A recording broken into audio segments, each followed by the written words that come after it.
একটু চিন্তা করে দেখো জাহান্নামের আগুনটা বড় ভয়ঙ্কর। ওই কবরের মধ্যে যখন তোমাকে আমাকে রাখার পরে যার যার বাড়ির দিকে সবাই রওনা করে চলে যাবে, আপন বলতে কেউ তোমার আমার কবরে যাইবে না। আমাকে তোমাকে একা একা ফেলে যার যার বাড়ির দিকে রওনা করে চলে যাবে। এবার যা কবরের মধ্যে তোমার আমার চিন্তা প্রশ্ন হবে।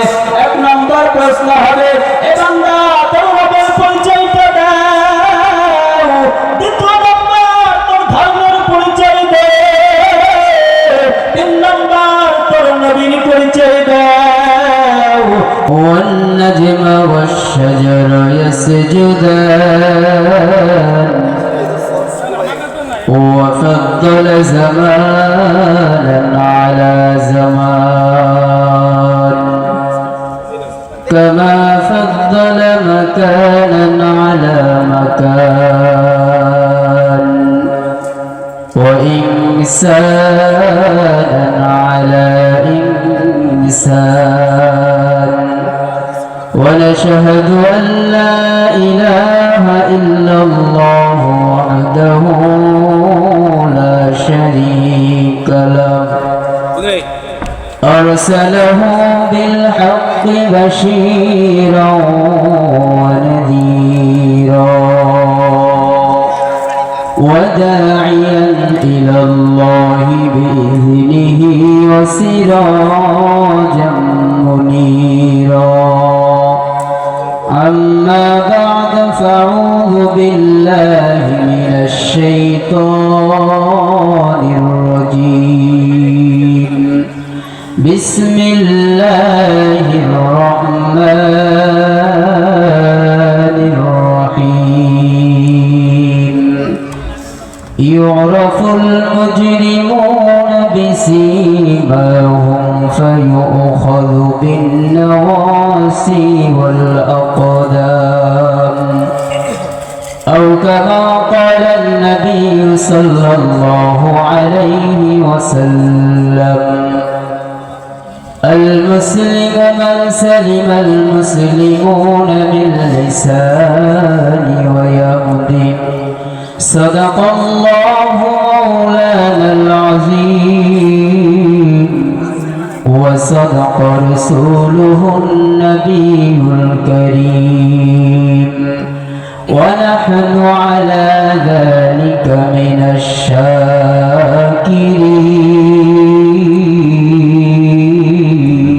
الشاكرين. الله أكبر. الحمد لمن قدر خيرا وخبلا. الحمد لمن قدر خيرا وخبلا. والشكر لمن صور حسنا وجمالا. والشكر لمن صور حسنا وجمالا. আলহামদুলিল্লাহ, সমস্ত শুকরিয়া আদায় করছি মহান আল্লাহ তাআলার দরবারে, যিনি আমাদেরকে এরকম একটি সুন্দর মাহফিলের প্যান্ডেলের মধ্যে এসে বসার তৌফিক দান করেছেন। এজন্য আল্লাহ তাআলার যে জবান থেকে আমরা সকলে একবার আল্লাহ পাকের শুকরিয়া আদায় করি আলহামদুলিল্লাহ। আল্লাহ রাব্বুল আলামিন যাকে ভালোবাসেন, মহব্বত করেন, দ্বীনের কাজগুলা তাদের মাধ্যমেই করা। যেহেতু আমরা এখানে আসতে পারছি, অবশ্যই আল্লাহ পাক আমাদেরকে ভালোবাসেন, মহব্বত করেন। এই জন্য আমাদেরকে সমস্ত কাজ থেকে বিরত রেখে এখানে আসার তৌফিক দিয়েছেন। এজন্য আমরা সকলে খুশি না বেজার। যেহেতু আল্লাহ তাআলা রাব্বুল আলামিন আমাদেরকে দুনিয়াতে পাঠিয়েছেন, অবশ্যই তার একটা উদ্দেশ্য আছে। আল্লাহ তাআলা কোরআনের মধ্যে বলেন, কোন মানুষ জাহান্নামে যাবে না। পৃথিবীতে যত মানুষ আছে, মৃত্যুর পরে কোন মানুষ জাহান্নামে যাবে না। এখন প্রশ্ন হবে, তাহলে মানুষ যাবে না, যাবে কারা? আল্লাহ পাক রব্বুল আলামিন বলেন, ইউরাফুল মুজরিমুনা বিসিমাহুম ফায়ুখাযু বিন-নওয়াসি ওয়াল আকদাম। এই দুনিয়ার উম্মতের দল, এই দুনিয়ার বান্দাগুলো ভালো করে শোনো। আল্লাহ তাআলা রব্বুল আলামিন বলেন, কিয়ামতের ময়দানে কোন মানুষ জাহান্নামে যাইবে না। যেই বান্দাগুলা দুনিয়ার জমিনে অন্যায় করলো, সুদ ঘুষের টাকার সাথে জড়িত থাকলো, যেই মানুষগুলা আল্লাহর গোলামি করে না, ওই মানুষগুলা মৃত্যুর পরে মানুষের চেহারা থাকবে না। আল্লাহ তাআলা বলেন, গুনাহগার বান্দাগুলার যখন মরণ হবে, কিয়ামতের ময়দানে গুনাহগার বান্দার মানুষের চেহারা থাকবে না। ওই বান্দাকে আল্লাহ এমন অস্থির করবে, জানোয়ারের চাইতে নিকৃষ্ট বানায় তারপরে জাহান্নামে দেবে। আল্লাহ রাব্বুল আলামিন বলেন, অনেক ভালোবেসে মোহাব্বত করে আদর করে বান্দাকে বানাইছি। আসমান বানাইছেন আমার আল্লাহ, জমিন বানাইছেন আমার আল্লাহ, পাহাড় পর্বত চন্দ্র সূর্য তারকা সবকিছু বানাইছেন আমার আল্লাহ। আল্লাহ বলেন, কাউকে বানানোর জন্য আমার কুদরতি হাত কানা ব্যবহার করা লাগে নাই, কিন্তু যখন আমি মানুষকে বানাইলাম, খলাকতু বিয়াদাইয়া, আল্লাহ তাআলা বলেন, এ নাফরমানের দল, একটু চিন্তা করে দেখো যে আল্লাহ তোমাকে বানাইছে, ওই আল্লাহ তোমাকে প্রত্যেকদিন নামাজের জন্য 5 বার ডাকে। আল্লাহ তাআলা মুয়াজ্জিনের মাধ্যমে আপনাকে আপনাকে ডেকে বলে, বান্দা বান্দা তাড়াতাড়ি আয় রে বান্দা, জাহান্নামের আগুন বান্দা তুমি সহ্য করতে পারবা না। সামান্য দুনিয়ার আগুন যখন জ্বালানো হয়, ওই আগুনের মধ্যে আমার আপনার আঙ্গুল দেওয়ার সঙ্গে সঙ্গে জ্বলসে যায়। এর বান্দা ওই আগুনের তাপ আমি আপনি সহ্য করতে পারি না। আল্লাহ তাআলা বলে, বান্দা কিয়ামতের ময়দানে তুমি জাহান্নামের আগুন সহ্য করতে পারবা না। দুনিয়ার আগুনটাই তোমার সহ্য হয় না, কিয়ামতের আগুন ওই যে কঠিন আগুন, নাফরমান বান্দাগুলো চিৎকার করে চিল্লাইবে, মালিক বাঁচাও, আল্লাহ আমাকে বাঁচাও।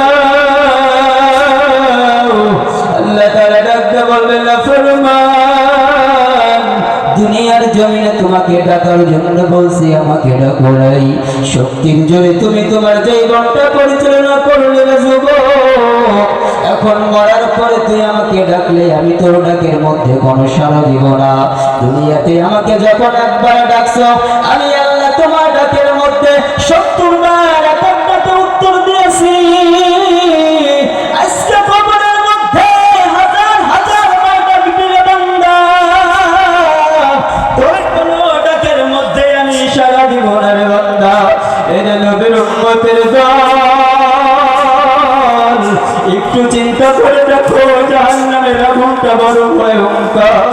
ওই কবরের মধ্যে যখন তোমাকে আমাকে রাখার পরে যার যার বাড়ির দিকে সবাই রওনা করে চলে যাবে, আপন বলতে কেউ তোমার আমার কবরে যাইবে না। আমাকে তোমাকে একা একা ফেলে যার যার বাড়ির দিকে রওনা করে চলে যাবে।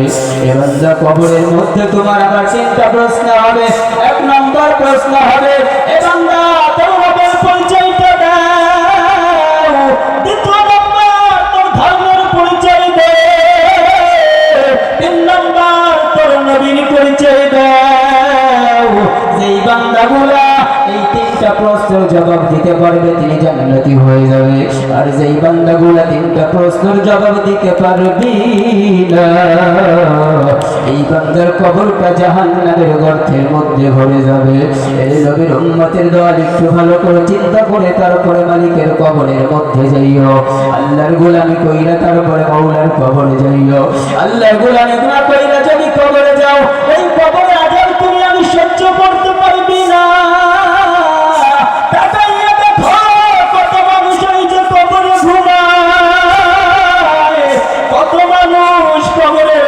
চলে গেছে রে বাবা, একটু চিন্তা কর, আমার মালিকের কদমে সিজদা লাগাও।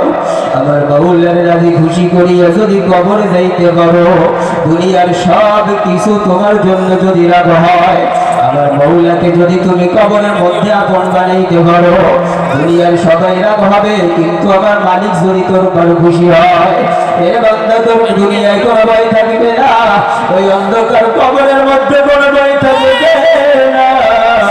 আর যদি আমার মাওলাকে রাজি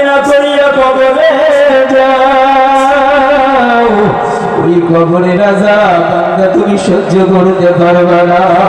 এই জন্য সবাই আমরা মালিকের গোলামি করতে চাই কি চাই না বলেন? 5 ওয়াক্ত নামাজ পড়া লাগবে কি লাগবে না? যদি 5 ওয়াক্ত নামাজ পড়ে কবর যাই, মওলা আমাদের সঙ্গে থাকবে ইনশাআল্লাহ। আল্লাহর গোলামি কইরা নবীর সুন্নাত মানিয়া যেই বান্দাগুলো কবরের মধ্যে যাইবে, এই বান্দার কোনো ভয় নাই। আর যেই বান্দা মালিকের বেঈমানি নাফরমানি করিয়া কবরে যাইবে, ওই বান্দার কবরটা বড় ভয়ঙ্কর হবে। আমরা দুনিয়ায় কেউ থাকতে পারবো না, চলে যেতেই হবে। এই জন্য যে কয়দিন, যে কয় মিনিট, যে কয় সপ্তাহ বাঁচবো, নিয়ত করবো আল্লাহ যতদিন মালাকুল মউত না আসে অত সময় পর্যন্ত আল্লাহ পাকের একটা হুকুম আমরা ছাড়বো না। পারবো তো ইনশাআল্লাহ? সবাই পারবো তো ইনশাআল্লাহ? আল্লাহ আমাদের সকলকে, আমাকে তারপর আপনাকে প্রত্যেকটা কথার উপর আমল করার তৌফিক দান করুন। আমিন। ওয়া আখিরু দাওয়ানা আলহামদুলিল্লাহি রাব্বিল আলামিন। আসসালামু আলাইকুম ওয়া রাহমাতুল্লাহি ওয়া বারাকাতুহু।